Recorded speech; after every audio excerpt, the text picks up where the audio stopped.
Welcome to The Million Fact. Today, we'll delve into a tragic event from American history that has often been overlooked, the Tulsa Race Massacre of 1921. This devastating incident took place in the Greenwood district of Tulsa, Oklahoma, also known as Black Wall Street. Greenwood was a thriving and affluent African-American community, characterized by successful businesses, schools, churches, and cultural institutions. However, this prosperity sparked resentment among some white residents in Tulsa. On May 31, 1921, tensions escalated dramatically when a young black man named Dick Rowland was accused of assaulting a white woman in an elevator. The circumstances surrounding the incident remain unclear, but the false accusation served as a pretext for violence against the black community. The local white newspapers published inflammatory articles, inciting racial hatred and urging white citizens to take matters into their own hands. An angry white mob gathered outside the courthouse where the teen was being held. They demanded Rowland be released to them, only to be turned away. Rumors that the white mob stormed the courthouse prompted a wave of armed black men to travel downtown. A skirmish started, a shot was fired, and a melee began. The situation rapidly deteriorated, and by the evening of June 1, 1921, a full-blown riot erupted. The white mob, armed with guns, torches, and other weapons, descended upon Greenwood, intent on destruction. The wall in the front of the house off of Easton Street, 4 men with torches in their hands. These torches were burning. When my mother saw them coming, she says, "You get up under the bed, get up under the bed, get up under the bed." They set fire to buildings, including black-owned businesses, homes, and places of worship. The once thriving Greenwood district was reduced to ashes, leaving thousands of African Americans homeless and destitute.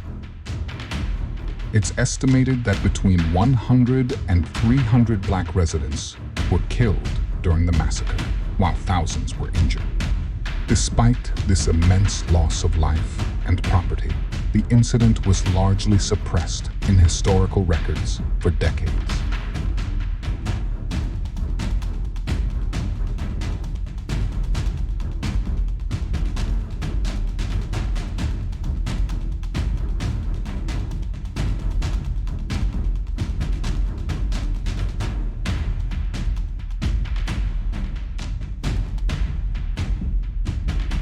It wasn't until the late 1990 an official commission was formed to investigate the events of the Tulsa Race Massacre and acknowledge the tragedy's true scope and impact.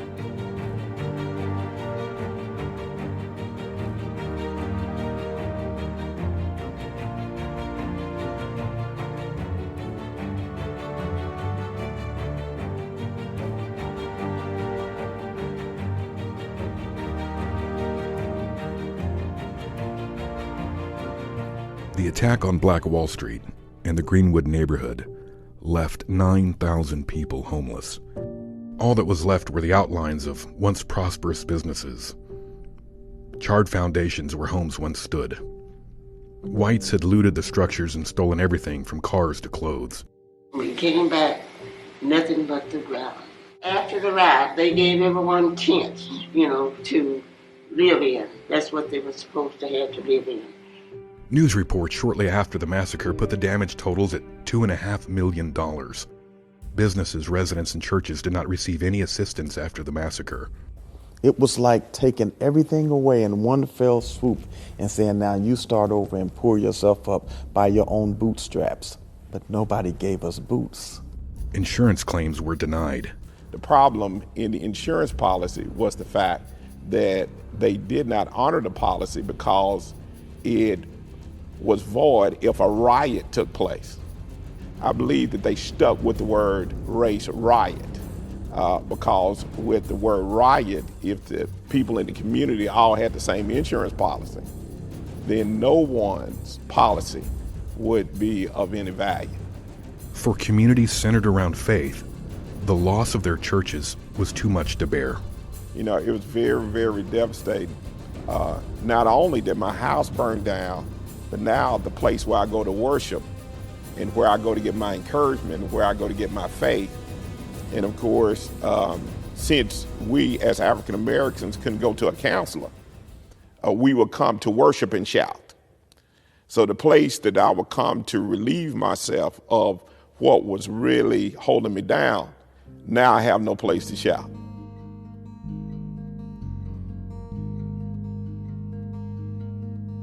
Today, efforts are being made to educate people about this dark chapter in history and promote reconciliation between the descendants of the survivors and those of the perpetrators.